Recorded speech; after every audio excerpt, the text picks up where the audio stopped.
नमस्कार, welcome to my channel. मैं हूं मनीषा। दोस्तों, आज की वीडियो में हम जानेंगे कि माता देवी के पूजा में जो हम ये आटे के दिया इस्तेमाल करते हैं, इसमें किस तरह की बाती लगाना चाहिए और इनका क्या महत्व होता है और क्या-क्या सावधानियां हमें रखनी चाहिए जब हम दीप प्रज्वलित करते हैं। साथ ही पितरों की पूजा में हमें किस तरह के दीप लगाना चाहिए। जैसे इसके पहले मैंने आपको एक वीडियो दी है जिसमें कौन-कौन से दीप कहाँ-कहाँ पर रखना चाहिए और भी बहुत सारी जानकारी है, तो वह वीडियो आप ज़रूर देखें। इस वीडियो में हम आपको बता रहे हैं कि जब हम देवियों की पूजा करते हैं, तो हमें दीप कैसे जलाना चाहिए। जैसे कि अभी सावन माह के मंगलवार को मंगला गौरी का व्रत किया जाता है और ये बहुत ही वैभवपूर्ण व्रत होता है। कुंवारी स्त्रियाँ इसे रख सकती हैं या फिर आप अपने वैवाहिक जीवन को सुखी रखने के लिए और पुत्र प्राप्ति के लिए भी इस व्रत को किया जाता है, तो जरूर करें। लेकिन ये मंगला गौरी के व्रत में 16 तंतुओं का दीपक लगाया जाता है, यानी कि 16 लेयर जो धागे होते हैं उसका दीपक लगाया जाता है, जो कि अभी इस वीडियो में हम आपके साथ शेयर करने वाले हैं। तो वीडियो पर आप एंड तक बने रहें जिससे संपूर्ण जानकारी आपको प्राप्त हो सके।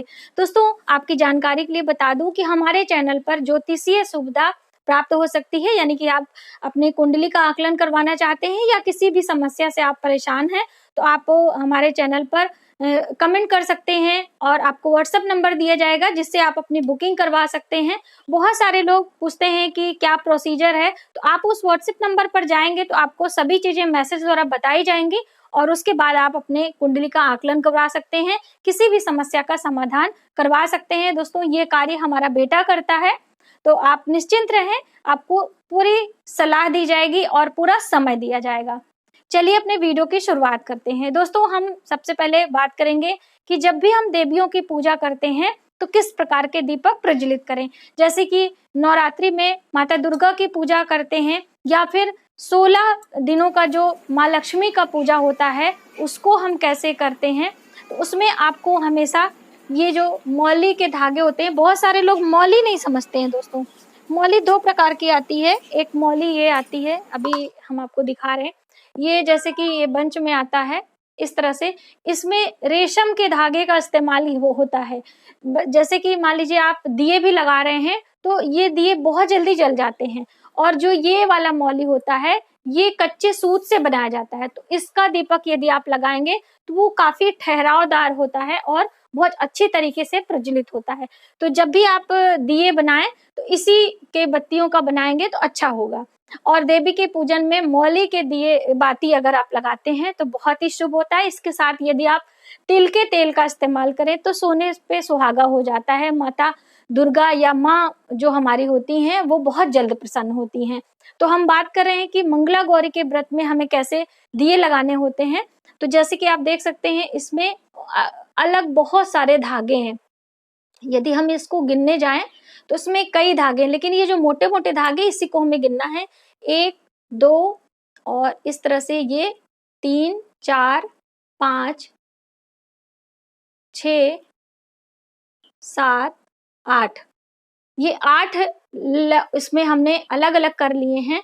अब इस तरह से ये 8 है, इसको हम डबल कर देंगे इस तरीके से और यहाँ से इसको कट करके आपको निकाल देना है। देखिए इस तरह से मैंने इसको 2 भागों में बांट दिया है। अब ये 8 धागे इसमें हैं, 8 इसमें हैं, काफी अच्छे हैं और ये इसे आपको एक साथ कर लेना है और फिर आप इसमें दिए प्रज्वलित करें। तो इसके लिए आप बड़े दिए ले सकते हैं इस तरीके से, ये आप देख सकते हैं। इस तरह से एक बड़ा दिया आप तैयार करें, इसको हाथों से हम थोड़ा सा एक साथ कर लेंगे। ये अभी बहुत अच्छा ये दीपक हो गया है, ये आप देख सकते हैं इस तरह से। और आप आटे का दिया लगाएं तो ज्यादा अच्छा होता है। तो अभी मैंने यहाँ पे एक छोटा सा आटे का दिया लगाया है, तो आप इस तरह से लगा के और उसमें तिल के तेल डालकर इस्तेमाल करें और उसे दीप प्रज्वलित करें। मंगला गौरी के पूजन में इस तरह से किया जाता है, बहुत ही शुभ होता है। और जब भी आप 16 दीपों का दिया जो हम लोग उसमें जलाते हैं माता महालक्ष्मी की पूजा में, तो 16 दिए अलग अलग लगाते हैं। तो इस तरह से आटे के दिए उसमें भी बनाए जाते हैं और 16 दीपक जलाकर एक साथ प्रज्वलित किया जाता है और उसी से माता महालक्ष्मी की आरती की जाती है। तो इस तरह से ये आपने जाना कि मौली की बाती का दिया हम कैसे लगाएं। और जैसे कि कॉमन जो ये रुई की बत्तियां आती हैं मार्केट में, तो ये बत्तियां तो आप सभी लोग जानते हैं। तो ये देवताओं के पूजन में या फिर जब हम पितरों का पूजन करते हैं श्राद्ध वगैरह में, या फिर पीपल के वृक्ष के नीचे जब आप दीपक जलाते हैं, तो इस तरह से रुई की बत्ती का इस्तेमाल किया करें। तो वहां पर भी पीपल के वृक्ष के नीचे संध्या के समय पितरों के नाम से दीपक आप जलाएं। तो दीपक के नीचे आसन देना है ये इस तरह से, और चौमुखी दीपक आपको जलाना चाहिए। तो कई लोग पूछते हैं कि चौमुखी दीपक हमें क्यों जलाना चाहिए। तो सबसे एक मान्यता है कि चारों दिशाओं की शुभता आपको प्राप्त होती है, एक तो चौमुखी दीपक जलाने से। दूसरा जो दीपक होता है वो धर्म, अर्थ, काम, मोक्ष चारों चीजों को हमें दर्शाता है। तो इस तरह से 4 मुखी दीपक का विधान होता है, इसीलिए विशेष मनोकामना पूर्ति के लिए हम चौमुखी दीपक जलाते हैं। जैसे कि दीपावली के पहले जो है नरक चतुर्दशी होती है, उस दिन यम के दीप जलाने की विधान होता है, जो कि मुख्य द्वार पे जलाया जाता है। चित्रगुप्त के नाम से दीपक जलाया जाता है। तो वो सभी मैंने वीडियो आपको दी है डेमो के साथ में, तो आप वह देख सकते हैं। उसमें भी दीप जलाने का विधान है, और वो दक्षिण मुखी दीपक होता है। तो जब भी आप शुभ कार्यों में दीपक जला रहे हैं, तो उत्तर मुखी या फिर पूर्व मुखी होकर हम पूजा भी करते हैं और उसी तरह से दीप प्रज्वलित करते हैं। यदि हम पितरों के लिए कोई पूजा पाठ कर रहे हैं, तो दक्षिण मुखी यानी कि साउथ की तरफ हमारा फेस होता है, और साउथ की तरफ जो हमारा दीपक होता है उसका भी लव होता है, उस तरह से हम पूजन करते हैं।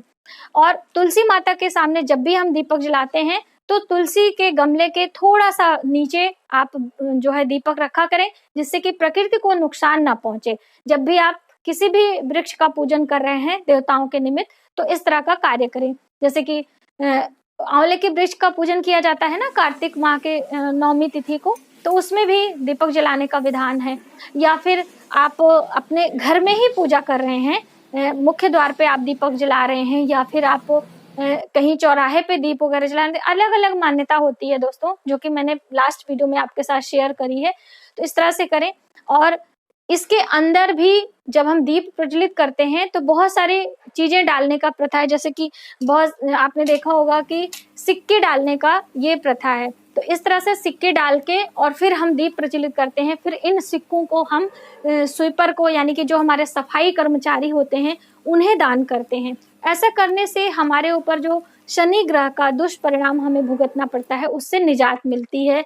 राहु केतु के बुरे प्रभावों को हमें, जो हमारे जीवन में आने वाली मुसीबतें होती हैं, उससे हमें छुटकारा मिलता है।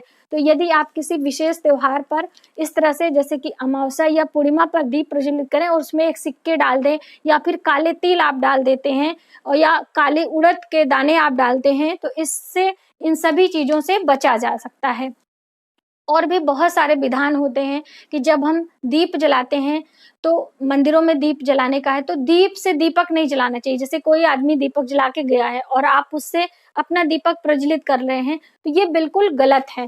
आपको दीप से दीप नहीं जलाना चाहिए। कहते हैं कि आपके ऊपर कर्ज बढ़ने की संभावना रहती है, तो इसलिए आप अपने स्वयं का माचिस इस्तेमाल करें, लाइटर इस्तेमाल करें और खुद दीपक जलाएं। अच्छी महत्वपूर्ण बात है, इसे आपको जरूर ध्यान रखना चाहिए कि जब कभी ऐसे मंदिरों में आप जाते हैं शनिवार के दिन, या फिर पीपल के वृक्ष के नीचे बहुत सारे लोग दीप जला के छोड़ जाते हैं, और हवा के कारण या फिर किसी भी कारण वो दीप बुझ जाता है, और उसमें काफी मात्रा में घी या तेल रहता है। तो ऐसे में आपको एक पुण्य का कार्य करना है कि उन सभी दीपों को आपको प्रज्वलित कर देना है। ऐसा करने से आपको बहुत ही शुभता प्राप्त होती है। कहते हैं कि प्रकाश का दान करने से हमारे जीवन में प्रकाश फैलता है।